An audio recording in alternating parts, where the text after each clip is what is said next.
Hi everyone, today we're going to talk about Châtelier's principle. This is tied to 3 learning objectives from the College Board. You may want to pause the video to read them carefully. When the system is at equilibrium, the forward rate is equal to the reverse rate. However, a change in the condition can distort the balance, such as adding or removing a reactant or product, changing the volume or pressure of the container, or changing the temperature. These kind of stresses will produce a net conversion between reactants and products, and therefore shifting the direction of the reaction until new equilibrium is reestablished. Châtelier's principle says that when a chemical system at equilibrium is disturbed, the system will shift in a direction to minimize the disturbance. Let's focus on 1, the change in concentration, adding a product.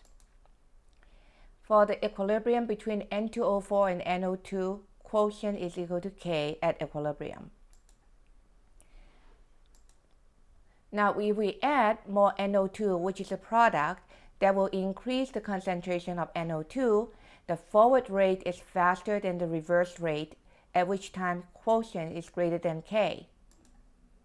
The system will shift to the left, meaning in the reverse direction, to consume some of the NO2 to make more N2O4, and the reverse rate will increase until equilibrium is reestablished. Let's take a look at the diagram on the right. Initially, I have NO2 and N2O4 at constant concentration at equilibrium.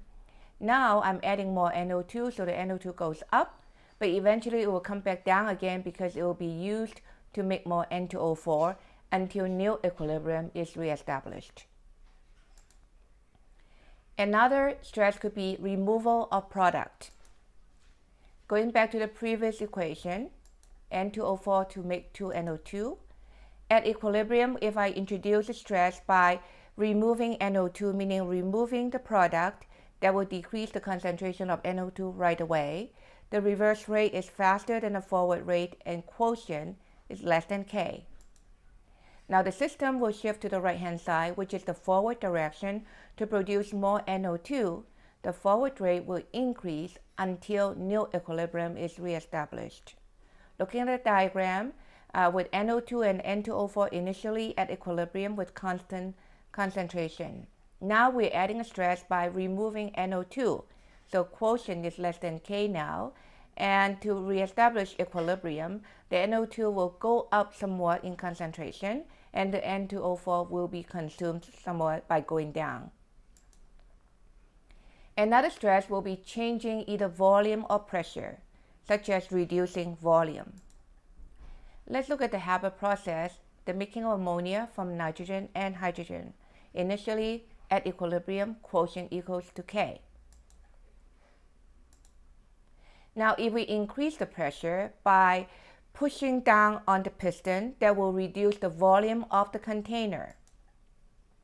To minimize the pressure stress, the system will shift to the side that will favor less number of moles, which is directly proportional to pressure. So remember, if we have smaller volume, the equation will shift to the side with less number of moles.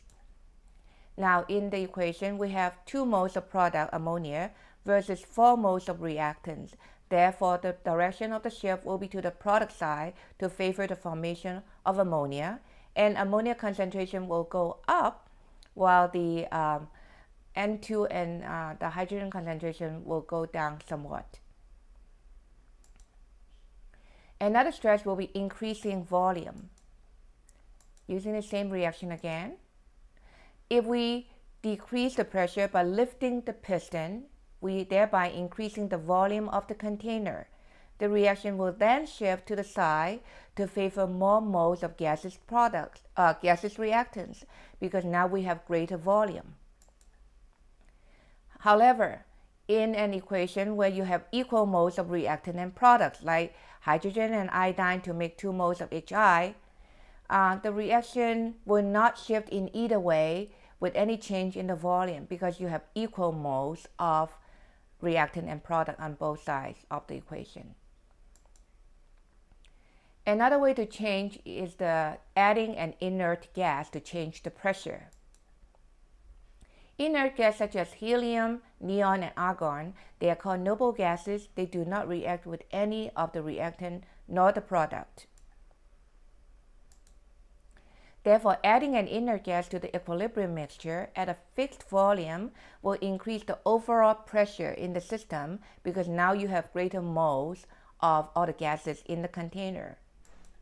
But it will not change the partial pressure of the reactant nor the product. So the reaction does not shift in either direction. Another stress could be changing in temperature. Now let's look at exothermic reaction, where heat is a product. Therefore, increasing temperature or raising heat will generate too much of the product and the reaction will shift to the left to make more reactants. So product concentration will decrease, reactant concentration will increase, resulting in a smaller K. Remember, K is the ratio between product and reactant concentration. If this time we decide to decrease the temperature by removing the heat, well, there's not enough heat on the product side to maintain equilibrium, so the reaction will shift to the right-hand side to produce more heat and more ammonia, using up some nitrogen and hydrogen, and the K value will increase. In an endothermic reaction, we're using N2O4 converted into NO2 as an example. Heat itself is a reactant. N2O4 is colorless and the NO2 is brown. Now we place the tubing into a hot water bath. We're increasing temperature. That means we have too much heat on the reactant side. It will drive the equilibrium to the right, making more NO2, and the product concentration will increase while the reactant concentration will decrease and it will turn brown. If we now place the tube into an ice bath, that means we're reducing heat, lowering the temperature. That means the equilibrium will shift then to the left, making more N2O4 and using up some NO2, and the tubing color will turn kind of yellow. Practice problem number 1. Here I have hydrogen and iodine to make 2 moles of HI. Initial concentration of hydrogen is 9 mole per liter and iodine is 7 mole per liter. Given Kc is 1.5, find the equilibrium concentration of all species. So first we set up the ice table. Initial 9 and 7 for mole per liter of hydrogen and iodine respectively, and nothing for the HI. Now we take away X as the change in moles per liter from hydrogen and iodine, and we add 2X to the HI because of the coefficient of 2 in a balanced equation. Now at equilibrium, we have 9 minus X for hydrogen, 7 minus X for iodine, and 2X for the HI. And we set up the equilibrium expression. We substitute the numbers in there and solve for X. Now X is solved to be 3 mole per liter. And we still have to go back and recalculate the HI concentration at equilibrium, which is 2 times 3, which becomes 6.0 mole per liter. And the hydrogen is then 6 and the iodine is 4 from the calculation. Now look at the graph itself. We have hydrogen starting at 9 and eventually reaching 6 mole per liter at equilibrium. Iodine starting at 7 mole per liter, eventually reaching 4 mole per liter, and the HI from nothing, eventually reaching 6 mole per liter at constant concentration, and the right side of the graph representing equilibrium. Now we're going to introduce a stress. We are going to remove 2 moles of hydrogen from equilibrium concentration. Now removing hydrogen will shift the reaction to the left because HI is consumed to produce more hydrogen and iodine. Looking at the graph and the ice table, for the hydrogen we have removed 2 from 6, so we have 4 mole to begin with. Iodine is still 4 and HI is 6. Now take away 2X, because this time we're shifting to the left, so we have to remove from the HI. Take away 2X from the HI and adding X to the H2 and the I2. At equilibrium, we have 4 plus x for H2, 4 plus x for I2, and 6 minus 2x for the HI. Set up the equilibrium expression, substitute numbers in there, and solve for x. X is equal to 0.35. Now we calculate the HI concentration at equilibrium is 5.3 mole per liter. Hydrogen and iodine are both equal to 4.4 mole per liter. Looking at the diagram to the right, HI and the H2 starting at 6, but now we are removing 2 mole of the H2, so it drops to 4. So at equilibrium, the HI is reduced to 5.3 mole per liter, while the iodine and the hydrogen now settles at 4.4 mole per liter. It will be good for you to learn how to draw these graphs and be able to convert back and forth using a graph to find data to do the calculation, or perform the calculations and then draw the graph. This part deals with 2 mole of iodines added to upset the equilibrium. Adding iodine will shift the reaction to the right, consuming some iodine and hydrogen to make more HI. So here's the graph. And setting up the ice table, we start out with 6 mole per liter for hydrogen, 4 plus 2 mole per liter for iodine, and 6 mole for the HI to begin with. Now we take away x from H2 and I2, we add 2x to the HI.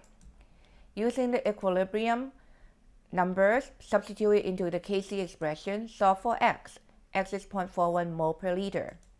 Then we calculate HI concentration at equilibrium, which is 6.8 mole per liter. And hydrogen and iodine are each one at 5.6 mole per liter. Looking at the graph to the right, HI and H2 starting at 6 mole per liter, HY will be increasing to 6.8 mole per liter, while the hydrogen and the iodine now settles at 5.6 mole per liter at a nil equilibrium. To summarize our learning today, students have learned to use Châtelier's principle when various stresses apply to a system at equilibrium. 2. 1. Use quotient versus K to predict the direction of the shift. 2. To reason about the relative rates of the forward and reverse reactions. 3.